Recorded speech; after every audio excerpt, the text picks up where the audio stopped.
right, we got an episode of the Smiles Ahead podcast. We got Ashley Dorado here from MyoMovement. She's a myofunctional therapist. If you haven't heard of that, we'll go into what all that means and everything, but just wanted to give her a nice introduction. We've been wanting to do this for a minute. So Ashley, thank you for coming on. Yeah, I'm really, really happy to be here. Really excited. We were talking about just how kind of nicely our fields flow together. So originally I am a dental hygienist and I'm an instructor at the community college. So getting the word out and just spreading the education about what I do and just about what the benefits just for really overall health, not just our teeth, is just so exciting and so important to me. And that's a cool start. You were a dental hygienist, so you've been around in the business a while. You've seen everything from kids to adults. You've cleaned a lot of teeth. You've seen a lot of mouths. Obviously, that was the transition into that. But one, what is the big MyoMovement? What's the myofunctional? Like for people that have no idea what that is, give like a 20, 30-second background on what that is, and then kind of how hygiene or how you got into it. Yeah. So you're not alone if you haven't heard of myofunctional therapy. Really what it is it's basically working with the function of our muscles. Myo, muscles, functional. So ideally we are unfortunately a society now of dysfunction. So there is environmental issues with, pollution. Our diets are softer. So our jaws just themselves are smaller than they were. So that's why we have so many issues now. So many people snore, whether you're a kid or an adult. We have issues with sleep apnea, clenching, grinding. So really by fixing the function, which is what I do at MyoMovement, can really help just set up with an overall healthier life and aspect as far as that goes. Yeah, and I was thinking about this as I was getting ready to talk to you. Do you think that this has gotten a lot more publicly known in the last couple of years? I know a lot of health stuff. So right now we're big on all this forefront of like some cool health stuff going along, whether it be different types of diets and different types of things that we thought were good for us, not good for us, things that, we heard from doctors that have been studied for, but they've been taken out of textbooks since the 19 whatever. And now things are starting to change, but with change comes some people being like, stay away from that. That's not right. Always do it the way that we've been doing it. Do you run into that more, or do you run into people being like, I have heard of this. This is great. Or is it a mix? Yeah, I think it's a mixed bag, that's for sure. Because we definitely, and that's part of, why I just get so excited to spread the word. So that way there's less of the kind of naysayers or, there's no research. Yeah. There is research behind it, which is awesome. So I find that especially in North Carolina, myofunctional therapy is still more, new to a lot of people. If we're looking like California, Oregon, West Coast, that's more well talked about, even than, of course, other countries, Australia, Europe, but North Carolina, we're really starting to kind of open our ears for it and look for better ways. It's holistic. It's really exercises that I teach my clients, and it really does, once again, encompass the full body. So I get really excited that I think it's also the circle that I kind of run in now, people are open it, and I do hear a lot about it, but more and more just providers as well. I'm getting referrals from that say a year ago, I wasn't. So just continuing to, get the word out there and show that there is research is really helpful. And that's cool too. I was relating back to the whole body health, some of the new health stuff that come out is kind of like, obviously we should be doing that, but it hasn't been talked about. And it's some stuff, it's not like you're injecting somebody with something or giving them a medication. You're like, hey, these are things that your body should be doing naturally, but you're not quite there yet. So let's get it. So really there's like a ton to gain and very little to lose. And so I feel like that's what I've been talking about. So in orthodontics, obviously we see kids starting about 7. We have been encouraging some providers that refer to us. I'm like, hey, if you're starting to see, kind of like-minded, seen us as early as 4 or 5, some of the stuff. And I know that we talked before. So what age do you like to see them? And what things we'll start with the kids. For parents listening out there, what should we be looking for?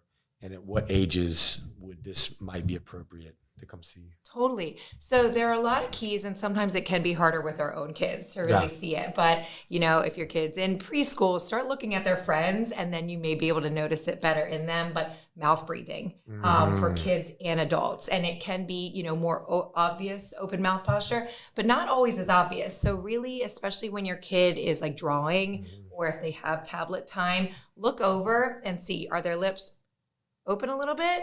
Are they open a lot? Or are they closed nicely? So the mouth breathing is a big one. Even at night, popping into their room and just listening. It should be quiet, which once again, we think of cartoons and TV. When we hear about snoring, it's just that really, guttural, obnoxious snoring. Right. So a lot of my clients, the parents like, oh no, Johnny doesn't snore. I'll have them do a sleep video. So they'll show me a video and it's more of like I want to say like Darth Vader, kind of like just heavier, shallow breathing. And that still counts as like a sleep disordered breathing. So really paying attention to the sleep, waking up with drool on the bed. We call them tornado sheets. So just kind of the sheets all around, really restless sleep. Behavior issues. So if they're, potentially being diagnosed with ADHD, that definitely might be the case, but they might not be sleeping well. So once again, I loved how you put out, like, we have so much to gain and really nothing to lose by teaching our body how to breathe through our nose, how to keep our tongue up. And all of those things just make for such a difference. And I think people are excited to be looking more towards these, especially towards the younger kids and then even adults. Let's do some stuff before we start getting on a medication they might be relying on the rest of their life. And then another medication because of the symptoms. That's the thing. Right. It's like it's not never just one medication. Ending to the side effects of this one, you got to take this one in. So that's awesome. And I know that as early so some of those picked up, those are easy things to see, right? The mouth breathing.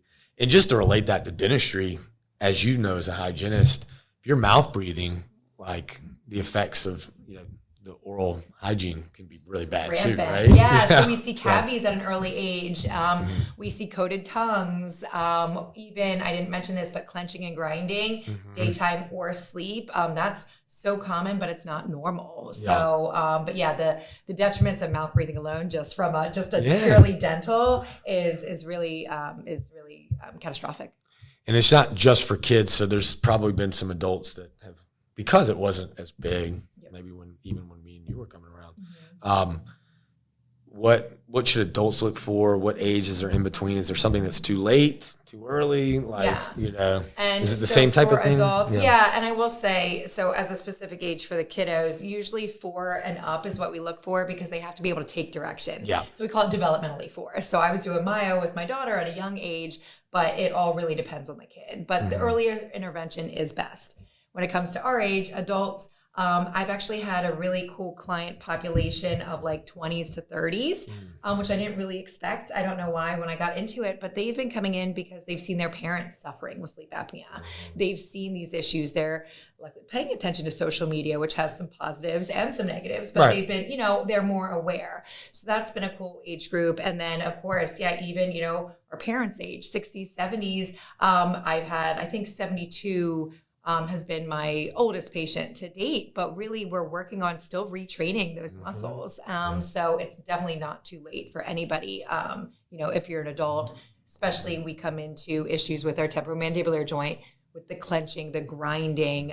We blame it on a stressful day, but really it's usually our body in just a fight or flight mode constantly with the airway. So a cool thing I learned is when we clench down, so your bottom jaw, your top jaw, when we clench down, it opens up the airway a little bit. So it gives us a little bit of relief.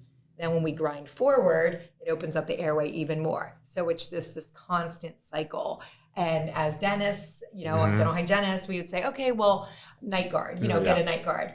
It's helpful as a Band-Aid. It'll protect the teeth, which we care about the teeth. We want that, but we need to look deeper. Why are they clenching and grinding? So that's a big one with adults I see. I think that's a cool thing about, some of these therapies and some of this stuff we're still looking at, like instead of just putting the Band-Aid on it, like, hey, what's actually causing this? What's actually causing that? And then kind of taking it down to the bottom. What can our body do to be better? To get it. And so, we've been blessed with such these good bodies that can deal with a lot of things, and we're just not giving it the right tools sometimes. You're 100%. That's where, MyoMovement can help and bring you in there.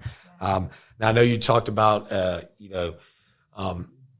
kind of tell me what it's like if, whether it's a 4-year-old, an adult, and I know that's very different. But what's it like coming into your office for the first time? Say somebody's listening and they're like, oh my God, I do that. Or my kid does do that. Like, what's going on? Like, when I come see Ashley, what's gonna happen? Sure. Yeah. So we always start, what I'll do sometimes is do like a screening phone call, so if you have any questions, give a call, see if it sounds like a fit. And then we'll get you scheduled for the functional intake exam. So the evaluation is usually about an hour and a half for both 4-year-olds and 40-year-olds. So it's pretty right. It's pretty, it's long. And of course, age dependent, I'll talk fast or we'll kind of get things, but we really want to make sure we can review all of your intake forms. So we're looking at birth history. We're looking at, speech concerns. We're looking at a whole gamut. We're talking about your sleep in depth. And then once we kind of review those, I'll take some pictures, some videos, looking at the way that your muscles actually move. A lot of times age dependent, we'll do like swallowing and chewing, so I can look at that. I'll take measurements, of course, because I'm teeth. I still look at the occlusion, how the teeth bite together, all that stuff. And then really get a game plan, kind of look at like, all right, so these are, some dysfunctions that we see, which honestly all of us have. We do compensate and adapt to make our bodies work. They're amazing. But so we look at those and we kind of break down, okay, so, it may be if they're little, let's do a couple, 3 sessions, kind of foundations, get them breathing through their nose, get their nose working better.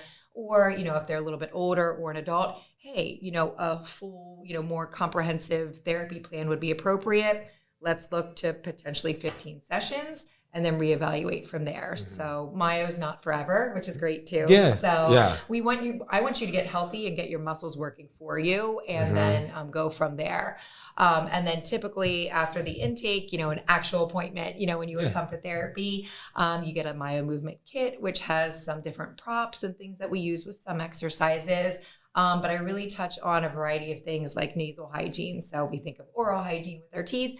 I talk a lot about getting our nose to work for us. We talk a lot about breathing. I do some Buteyko breathing incorporations with that. I talk about posture and even crossing the midline, getting the brain neuromuscular balance. And then we get into the myo exercises. So something as simple as like a click, click and TikTok. But kind of really personalized to each client, what their needs are as far as their dysfunction. That's good. So it's real customizable to for sure. And that's kind of like orthodontics. A lot of times it seems like it's the same.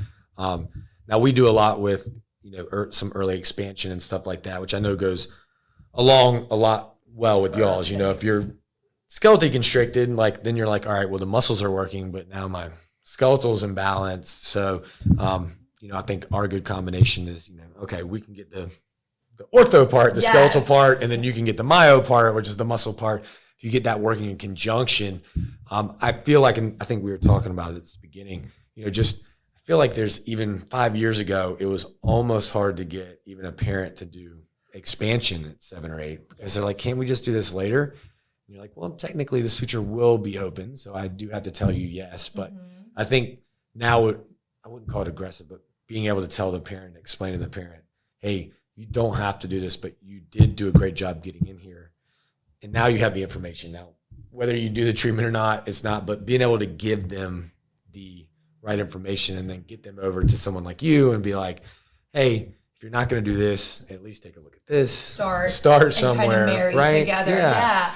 And that's the neat thing, with early expansion is like, our tongue is ultimately supposed to be the expander. Right. They didn't have expanders back in the caveman days, or braces, or dentists, or hygienists, or so that's really the thing. We want to work, like you said, the structure. So a lot of times, even at 3, like in my daughter's case, her structure was too narrow already for even her body to fix that. So we opted for early expansion in conjunction with fixing the function for myo. And that's already, she doesn't snore, she doesn't wet the bed, all of those things already. And she's turning 4 this week. So really being able to help that, and then just that restorative sleep from a young age is incredible. And if that, getting the information exactly like you said, and just kind of working to get the body where we need. And then maybe, expansion at 7 is better for somebody else. That's why it's not ever the same. It's very case by case. Yeah, that's cool. Now I've dealt with a little bit of trying to get myself to, as my personal, like nose breathe more. And it's harder when I work out. I've seen people that can do it great. And you're like, oh my God, I can't do that. But have you ever, what are your thoughts on like the mouth taping and a little thing that helps your nose? Yeah. Is there, like, these are small things, but is there a good, bad, and different? What's the deal with that? Yeah, so mouth tape, I love and I hate, because I'll say that because it's gotten myo more awareness, right? And mouth breathing and nasal breathing more awareness. So I like incorporating, and I incorporate mouth tape a lot with my clients when they're ready for it. Yeah. So when we're not having a CBCT, which you guys take, a nice 3D X-ray to look at the airway, and we're just slapping tape on, that can be pretty dangerous. Forcing it to breathe through the nose. It's not great. So, we work up to that, but it can be a really great adjunct tool to help. So that's why it's kind of a love-hate relationship. Yeah. And ideally, if there's an apocalypse, we're not all grabbing our mouth tape to sleep. Like our muscles should be able to do that at some point. So I personally don't even tape at night anymore. But it can be an incredible adjunct tool and almost work as like a kinesiology tape for the mouth, which is fascinating. So there are definitely pros to it.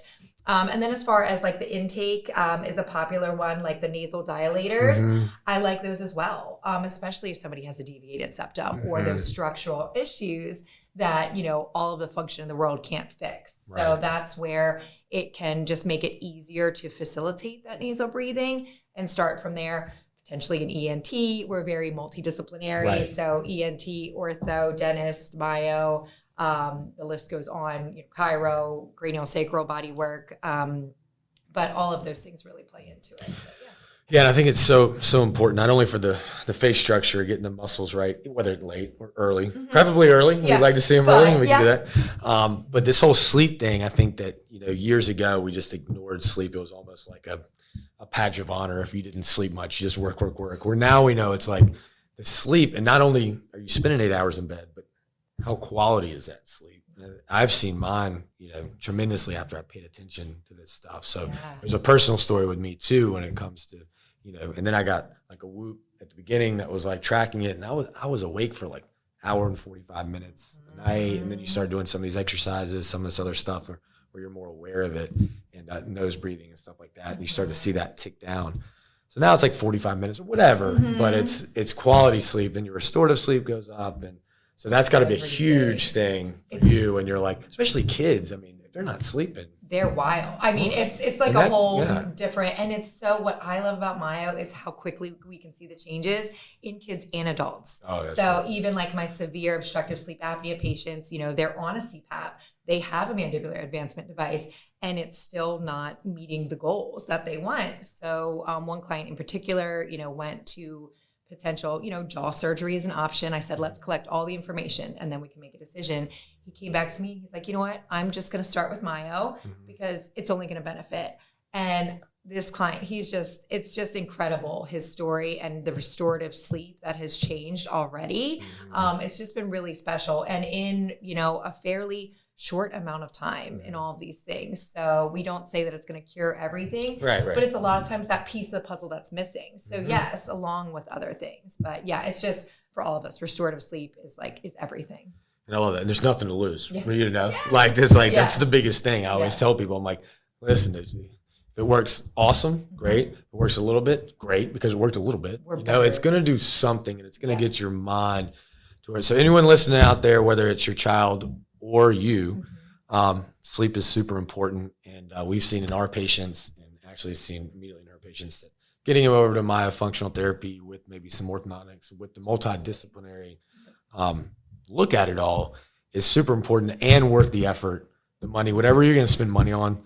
That's probably something that's really important, because then it's going to make you or your child feel better, behave better. And some of these things that we thought were behavioral, which you touched on, I think is huge, because especially I say little boys because I was one. Yeah. So, boys are crazy. Yeah, you're right. Yeah. And so I have a 5-year-old, so I can attest to it. They already have tons of energy, and if they're not sleeping well, all of a sudden behavior goes down, and then they might be diagnosed with something incorrectly, and then you're down this whole path of something where you think it could be this problem when it might be simple as, hey, let's get the facial structures right, the muscles right, all this. So I know you're doing awesome work. For everyone listening out there, we started to send actually a lot of clients our way that have been super successful.